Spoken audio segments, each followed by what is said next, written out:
Bueno, una de los temas que empezamos a discutir, había una agenda impresionante de cosas, pero queríamos recuperar un poco memorias de dos personajes que han salido en nuestras conversaciones. Uno era Salarruey y el otro Beneke, que ya habíamos empezado a hablar. Entonces, intentar recuperar, digamos, la memoria. No sé por cuál empezamos, de los dos. ¿Qué dicen? ¿Por Beneke o por Salarruey? No sé si quieres ir hacia atrás en la historia. ¿Cuál es el más? El más que... Si hablamos de Beneke, podemos llegar a Salarruey. Empecemos por el Beneke. tiempo de Beneke fue cuando se publicó Yarkandal, ilustrado, y que se hizo aquella exposición en el Parque Cuscatlán. Empecemos por Beneke. Y empezó a dársele un auge y fue condecorado. Sí. Y además obtuvo un empleo fijo, ¿verdad? Sí. O sea, Walter le dio empleo fijo a Lars y a Salarruey. Okay. Empecemos por Beneke.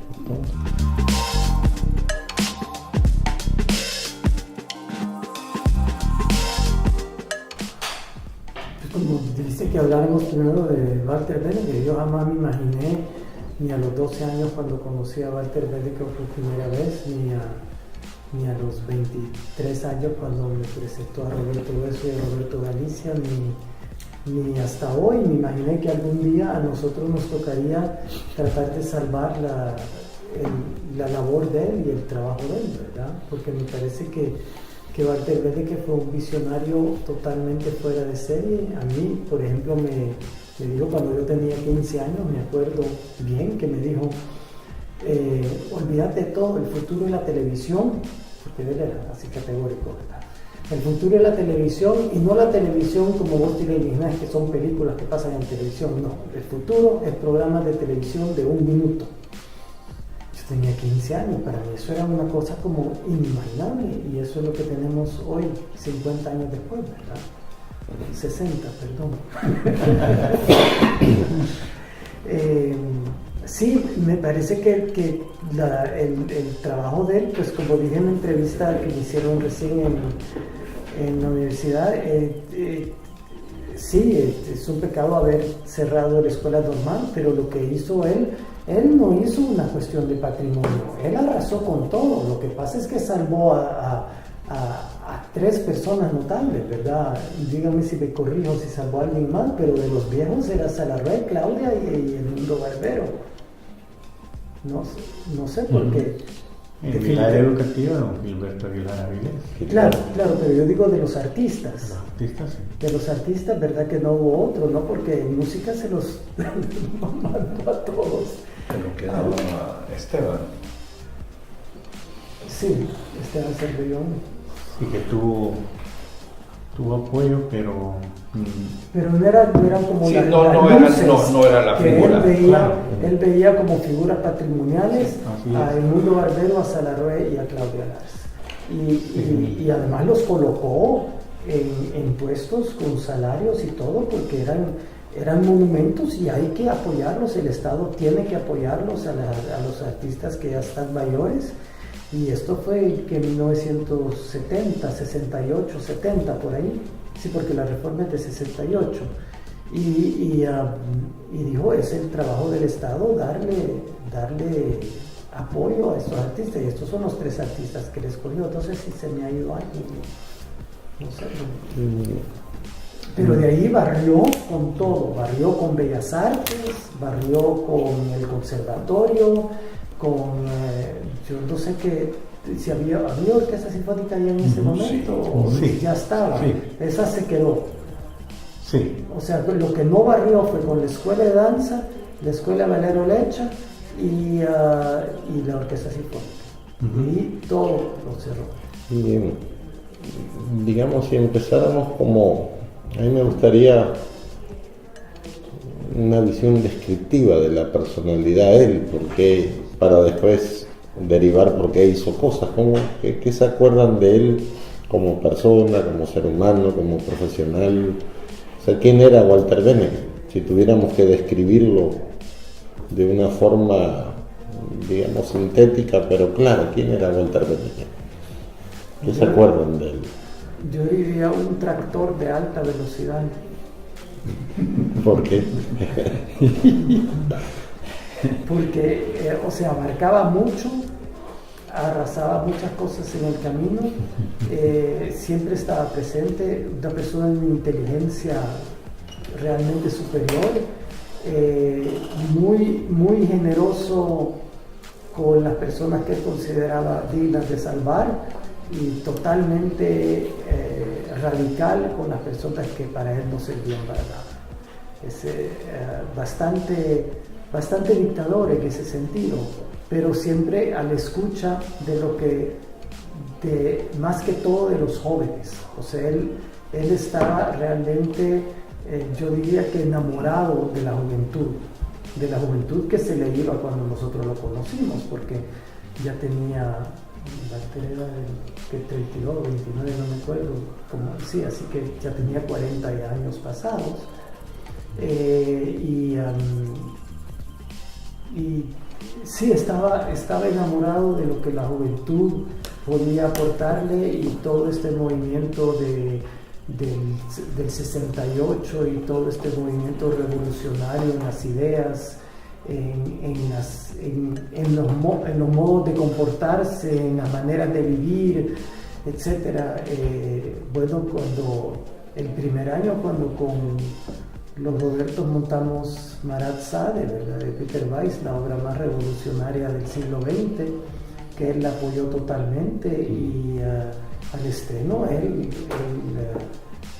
insistió a que fuera el presidente, y el presidente, que era Sánchez Hernández en ese momento, pues estuvo allí sentado en tercera fila escuchando esta obra que los actores hasta tenían miedo de hacer. La llevó a Costa Rica. Y la llevamos a Costa Rica en un avión de la Fuerza Aérea sin asientos. Bueno, y cuando nos quejamos que no había asiento en el avión, dije, bueno, ¿fueron a Costa Rica o no fueron a Costa Rica? Y tuvimos el gran honor de que doña Karen de Figueres se salió de la obra, de andar protestando, tirando la puerta del palco. Igual que se rompe mucho el esquema de lo que hasta ese momento y después continuó siendo, habían sido los titulares del Ministerio de Educación, que siempre había sido un maestro, y sin quitarle méritos al maestro, la formación de ellos era bien provinciana, ¿no? bien local, y Walter es un profesional y es por sobre todo un intelectual. ¿Qué formación tenía? Yo no sé la licenciatura de él. Él estudió ciencias políticas en España. En España. De los churumbeles, ¿no? Entonces, bueno, con una visión europea, con una visión amplia del mundo, un intelectual. Que pensaba que la imaginación tenía que estar en el poder. Entonces, yo creo que aparte de su condición de un hombre como visionario, ¿no?, eso le da unas credenciales ante las personas con las cuales él colabora en ese gobierno. Entonces yo me imagino que a la hora de negociar o de hablar con el presidente, él debe haber puesto claramente las cartas sobre la mesa, ¿no? Y yo sé, porque él lo contó en más de una ocasión, que él estaba enfrente y atrás sabía que estaba Sánchez Hernández apoyándolo, a pesar de todos los errores que cometieron con lo de antes del 21 de junio y la huelga esa prolongada. Sí, para mí ese es el gran drama del periodo de Walter Benítez en el Ministerio de Educación, es este conflicto frontal que tuvo con antes del 21 de junio, cuando deberían de haber sido sus aliados. Porque ahora, incluso a mí risa me da a veces cuando la izquierda está sacando los programas que se hicieron para Walter Benítez, que hicimos para Walter Benítez y comisionados por él, y que antes del 21 de junio luchó en contra de esto. Y ahora se abanderan los grupos de maestros de izquierda, ahora se abanderan con estos programas y quieren revivirlos, ¿verdad? Yo oigo mucho hablar de revivir los programas del bachillerato que ahí están, que por qué se quitaron. Claro, es culpa de los 20 años de arena que se quitaron. ¿No lo entendieron a ver que los maestros o había intereses? Yo creo que había muchas cosas que nosotros incluso no sabíamos en la época, muchas cosas políticas de puestos, de concepción de la vida, ¿verdad? O sea, acordémonos que hay un pensamiento bastante profundo que existe en nuestro medio, que el Estado tiene que encargarse de uno y que es responsable el Estado por uno. Y entonces que yo por haber estudiado tal cosa se me debe tal cosa. Y esta es una idea de la cual estaba bien en contra Walter. O sea, él trabajaba sobre una meritocracia y sobre una meritocracia basada sobre todo en ideas nuevas y juventud. Si por algo le decían la efebocracia a los que llevamos ahí a trabajar cerca de él. ¿Qué más podemos rescatar de los recuerdos que ustedes tienen de su personalidad? Era un tipo creyente, ateo, progresista. Yo nunca supe lo que va a Para mí hay algo, Oscar, que para mí lo marcó y quizás esa fue su sentencia de muerte. El día que se encaramó en un helicóptero, aterrizó en la terraza del edificio más alto de lo que era el complejo de la Biblioteca Nacional, bajó a su despacho, firmó y se volvió a ir. ¿Y eso? Eso fue de un golpe de efecto y de audacia impresionante. ¿Con qué intenciones? Nosotros no sabemos qué está atrás de bambalinas. Sí, porque el edificio del Ministerio de Educación estaba sitiado por una huelga de Andes. Que era día y noche, ¿no? Y entonces él llegó en helicóptero a su oficina, o sea que era El helicóptero de 2 años era... O sea, es un acto de una arrogancia tremenda, ¿verdad? Es como diciendo, a mí nadie me para, ¿verdad? Nadie me detiene. Pero sí, yo creo que Walter firmó muchas de sus sentencias de muerte, o sea, mucha gente lo odiaba muchísima gente. Bueno, todo el magisterio sindical, la extrema derecha, la extrema izquierda también. O sea, acordémonos que también hay una cosa que la izquierda estaba pensando en ese momento, la extrema izquierda estaba pensando que los gobiernos de derecha estaban tratando de robarle las ideas a la izquierda, lo cual era cierto, ¿verdad? Y Walter era instrumental en eso. O sea, yo no pensé nunca en Walter como una persona de derecha o de izquierda. Para mí era una figura heroica que yo admiraba muchísimo y que era mi inspiración. Desmitificó también el rol de los ministros, que antes eran gente distante, encopetada, que no se metían con nada, y él se iba a meter a cualquier lado donde hubiera bulla. Sí. Él cambió muchísimo. Y lo de China, hoy, cuando él pasa a la Cancillería, ¿no? Primero que hace viajar a China.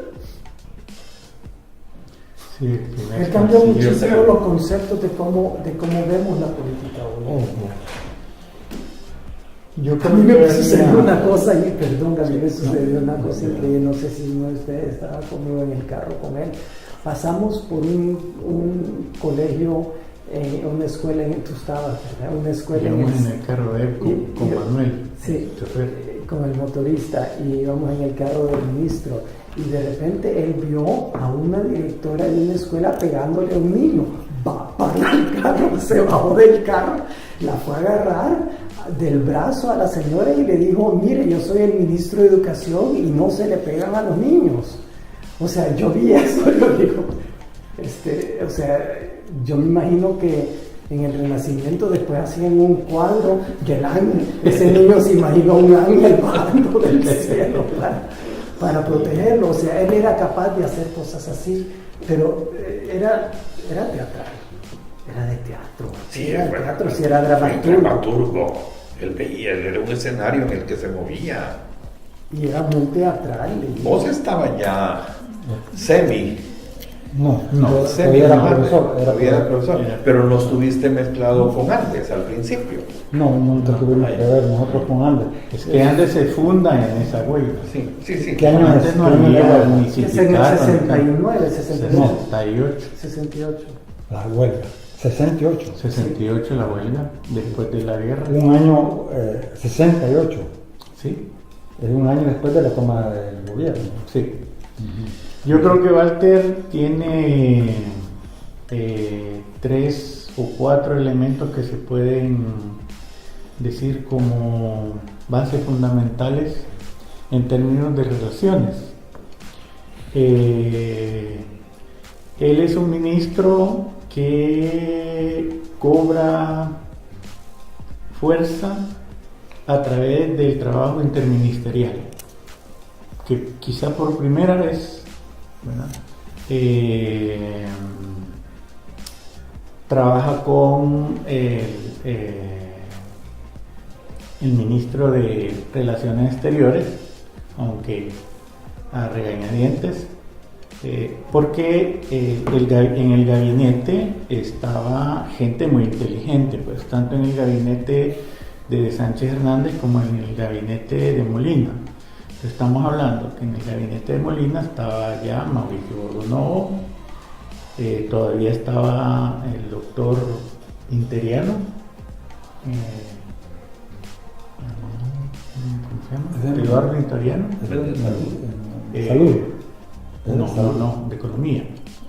Abelardo Torres, ¿verdad?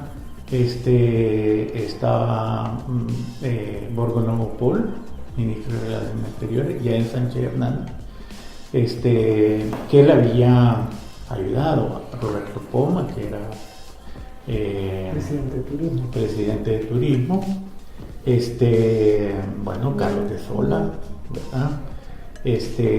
Magda Aguilar, una mujer extraordinaria que también tenemos que hablar de ella, porque es la columna vertebral para él en la cuestión de la cultura, juventud y el deporte. Ya lo deja aparte, pero lo que es cultura y juventud es Magda Aguilar, y también algunos otros ministros que estaban dentro del gabinete de Sánchez Hernández. Él tenía un apoyo pero enorme, ¿verdad?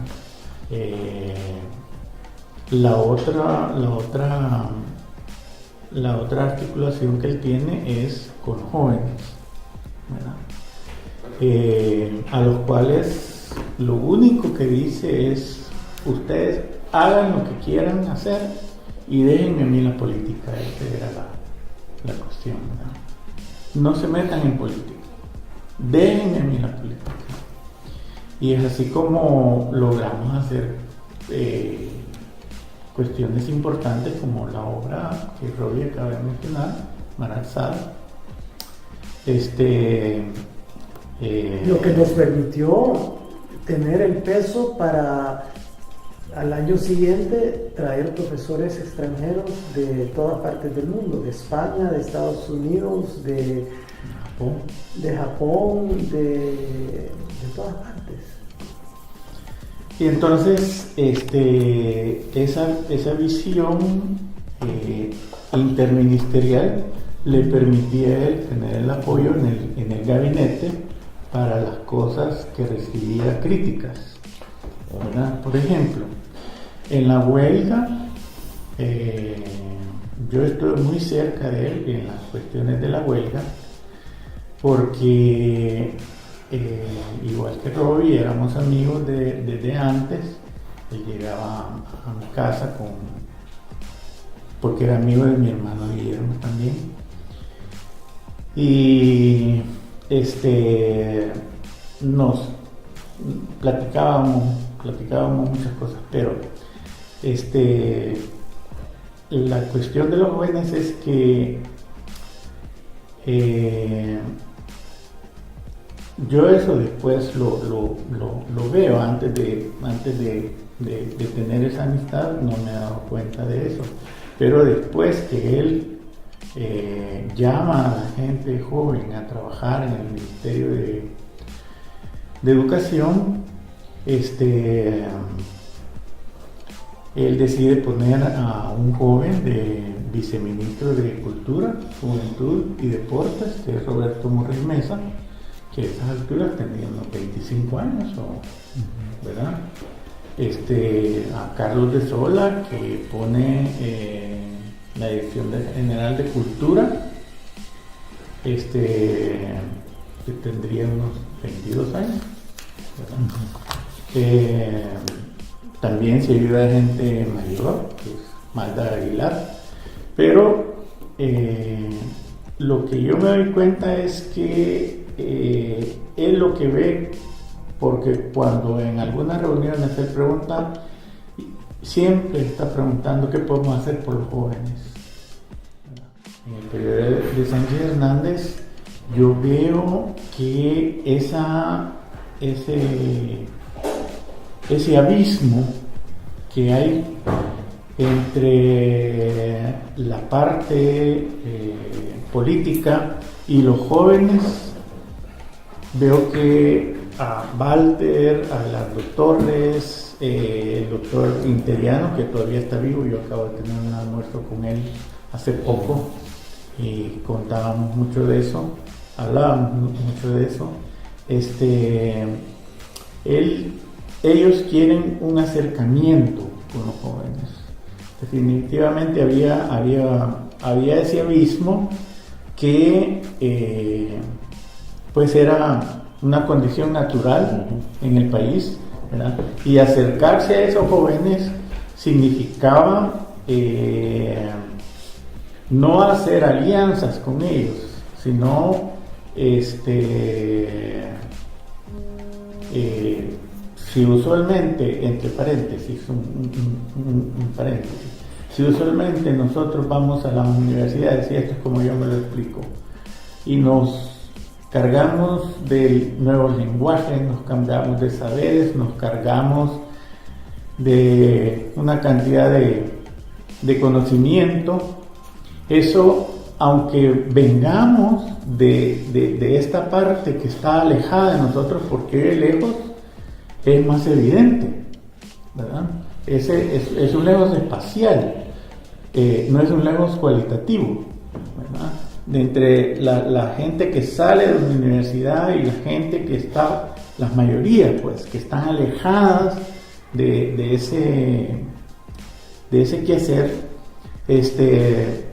los jóvenes que salen a la universidad se acercan a esas mayorías, pero se acercan para dominarlos, ¿verdad?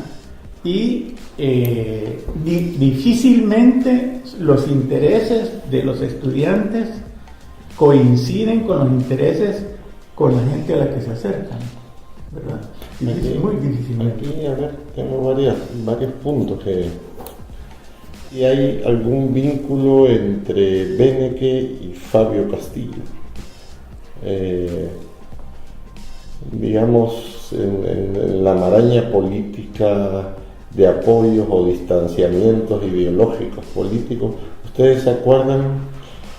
Digamos, porque Fabio es otro, el rector Castillo Figueroa, años 62, 63, por ahí.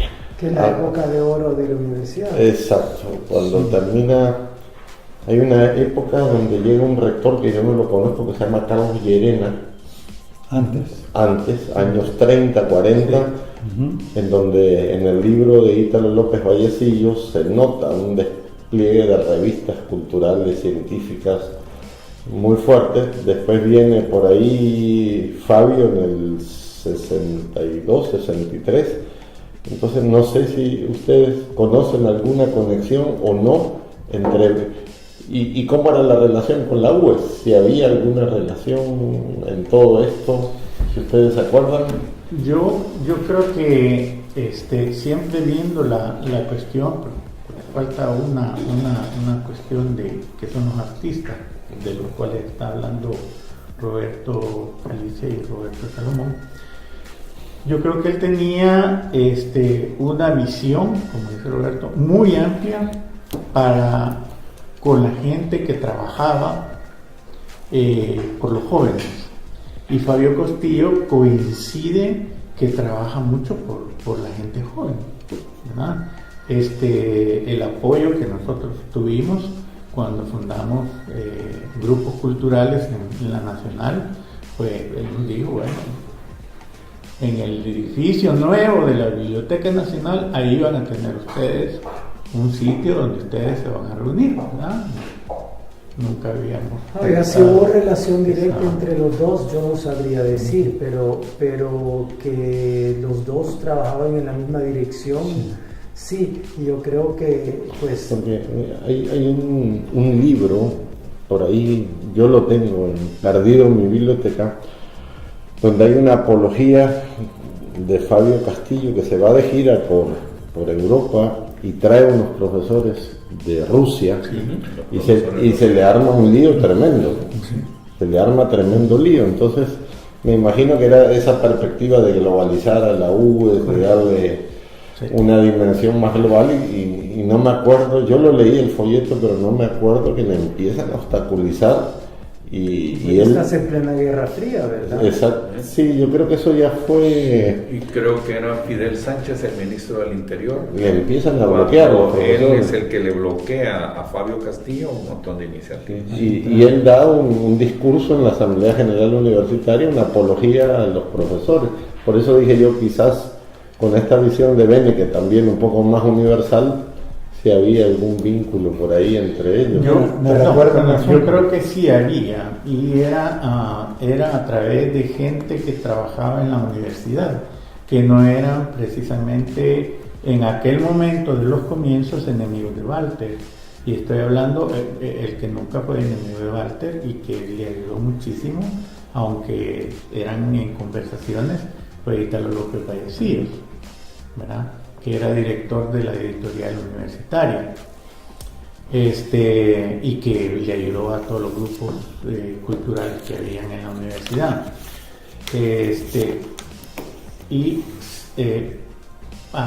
Ya sí, viendo en perspectiva, cuando Walter habla de que van a entregar un canal de televisión, porque él ve que no se está ocupando el canal 8 ni el canal 10. El canal 10 sí envía la señal para la teleeducación a distancia. Él llega a una reunión donde está José Roberto Sea, donde está Roberto Armijo, Tirso Canales, la mayoría de los del grupo de aquí en adelante, está Fabio, y les ofrece la televisión educativa para que lo manejen los intelectuales.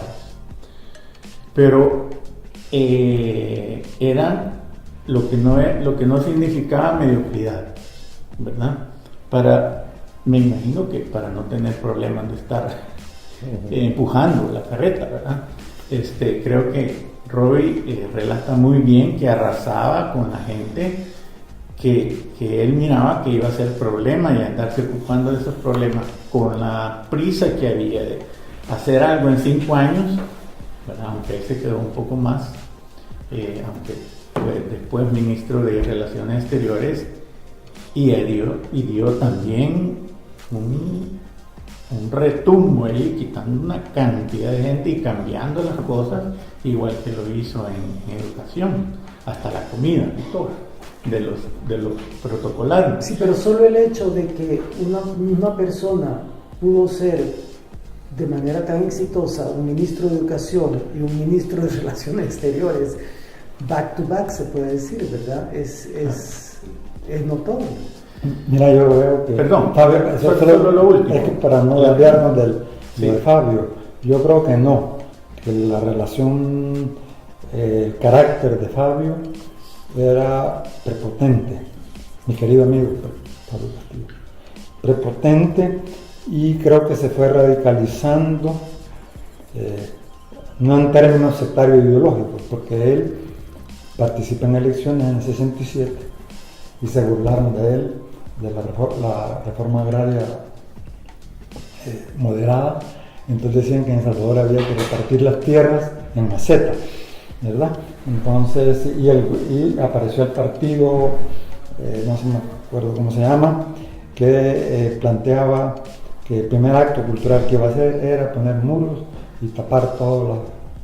O sea, que el debate que se estaba dando ya a nivel, llamémosle, público, no creo que haya acercado a Fabio Castillo, aunque tuvieran la misma, ¿cómo se llama? El antigobierno, ya había antigobierno. Tenían amigos comunes, pero sí. Lo último que voy a decir yo de Walter es que una de las cosas, una de sus virtudes fue jamás, pero jamás habernos dicho nosotros que teníamos que pertenecer al PCN. Nunca. Entre más alejados estuviéramos, creo que era muy plausible para él, ¿verdad? Hacer sí, eso. porque él estaba trabajando a pesar de las estructuras. Todos trabajamos a pesar de las estructuras, sí.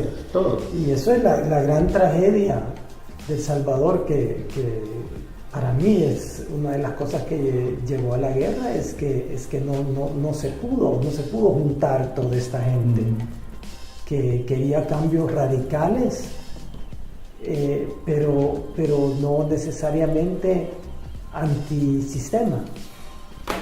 Se nos ocurrió imprimir los programas de estudio, ¿verdad? En aquella libretita paisajada, Centro Nacional de Artes, programas de estudio. Entonces, cuando vieron que el señor aquí presente, don Eduardo Sancho, enseñaba cómo el marxismo miraba el arte, historia del arte. sí, miraba Carlos Marx, eso era fatal. Era fatal, ¿verdad? Entonces, yo nunca recibí ninguna queja de que tuviéramos a un comunista. Quizás salió de donde siempre salía, que en paz descanse, que era Waldo Chávez, que era nuestro enemigo dentro de la Secretaría Privada del presidente, de los dos presidentes, y a quienes a mí me tocó 2 veces ir a responderle a él junto con Walter como mi guardaespaldas, como mi padrino, como mi papá, ¿verdad? Porque una vez fue por una hoja que sacaron del Partido Comunista y la pusieron ahí en publicaciones como que yo la había hecho, y dijeron que había sido en la noche, y en la noche no se había trabajado, y era un sindicalista que era tildado de izquierda el que le había puesto las hojas. Y don Waldo Chávez se le enseñó a Walter Benecke, y Walter Benecke me dijo: mira, vamos a ir a Waldo Chávez. Y llegamos donde él, y Waldo Chávez, como nunca miraba los ojos, nos recibió con los ojos para abajo, ¿verdad? Y le dijo: mire, compadre, le dijo, porque era compadre, este es un puñal en mi espalda. No se ha hecho esa hoja ahí. Si este hombre dice que no se ha hecho, no se ha hecho. Y yo era director de publicaciones ad honorem, o sea, trabajaba solo en la mañana porque en el bachillerato me tocaba. Entonces, no hubo ni mucho menos andar viendo si había comunistas ahí entre. Eso fue posterior, ya cuando los grupos se declararon y Eso fue después del cierre de la universidad, sí, eso es lo que marca 72. Más, 72 marca cuando se pasaron los grupos que estaban en la universidad, porque cerraron la universidad, se pasaron a la secundaria. Y claro, el bachillerato en artes es un terreno fértil para las ideas. Pero una de las cosas importantísimas de Walter es que es un fórum sobre la cultura, con gente de derecha y con gente como nosotros. ¿verdad? Que fue en la casa del maestro, ¿no? Sí. ¿Verdad? Entonces estaba el grupo de Procultura, ¿verdad? Al cual él le daba de parte del Ministerio de Educación financiamiento para hacer los festivales internacionales de música. Y ahí podemos mencionar al doctor Deneke, Rolando Deneke, a Rina Avilés, ¿quién más estaba ahí? Roberto Budol. Y con ellos se hace una reunión en la casa del maestro, que queda hoy en la calle de Huizúcar, y ahí se discuten pues algunas cosas. El primer simposio. Exactamente. No, porque yo creo que el interés tanto de Walter como de Fabio Castillo es la juventud, pero en dos plataformas diferentes, Sí. con intereses completamente diferentes. Y creo que eso es consecuencia de la guerra con Honduras. O sea, así lo logro ver. Y aparte de eso está una fecha que es clave, que es el 1971, que es el sesquicentenario de la independencia, que permitió armar una agenda cultural increíble que jamás habíamos visto nosotros, con exposiciones que vinieron de todas partes, y el que sabía y conocía y entendía de esas cosas era Benito. Que en un determinado momento José Luis Cuevas venga y exhiba en un saloncito que después era Servicios Generales de la Biblioteca Nacional, eso era impensable aquí en el país. O que viniera de jurado Marta Traba, que eran, digamos, los intelectuales de mayor peso. Creo que nadie sabía aquí de la existencia de esa mujer. Con buenas relaciones con Fidel Castro, que era por lo que lo medían a uno. Entonces está eso, está lo de los festivales internacionales de música, porque es a donde hay un auge mayor de parte del sector privado cuando asume como deja la beneficencia en parte, ¿no? Y asume la cultura como parte de los intereses con los cuales ellos se van a identificar. Él venía de ser primer secretario de la Embajada de El Salvador en Japón. Ese había sido, él durante los años 50, a la segunda mitad de los años 50, él fue primer secretario de la Embajada de Japón. Y él se enamoró tanto del Japón que él veía que El Salvador podía ser otro Japón. Eso veía él. Y él regresó con esa dinámica y con su inteligencia, me imagino que convenció a gente de mayor poder político. Yo pienso que él debe haber tenido una relación muy directa con Fidel, sin el creo. Tuvo una relación muy directa con el presidente de la República y tenía completamente su apoyo. Aparte de eso, se estaba dando en Costa Rica un fenómeno bien interesante con Figueres y Guido Sáenz. Sí. Que el otro se voló la Orquesta Sinfónica de Costa Rica. Y Alberto Cañas, que era el ministro. Y Carmen Naranjo y toda la gente que estaba ahí, que le entendía a él las cosas que daban. Él se convirtió, como a veces hay el superministro de un gabinete, que es la persona que tiene el poder y más que todo el apoyo del presidente. Y el oído. Sí. Porque además, cuando había programas de televisión que el gobierno tenía que defender de alguna postura, era Walter el que salía, no era el ministro del ramo. Walter salió hablando de agricultura, aunque estaba don Quique Enrique Álvarez. Por eso es clave el gabinete. Porque es la primera vez que creo que entra el sector intelectual, profesional, a formar parte del gobierno. Hasta se sentaban, por ejemplo, fuimos una vez con Carlos de Sola o dos veces a reuniones de gabinete, y aquí estaban ellos, y aquí estaba el ministro de Relaciones Exteriores, que era Guerrero, Chachi Guerrero. Aquí estaba, siempre llegaba el Chele Huayúa, que era el presidente de la Asamblea.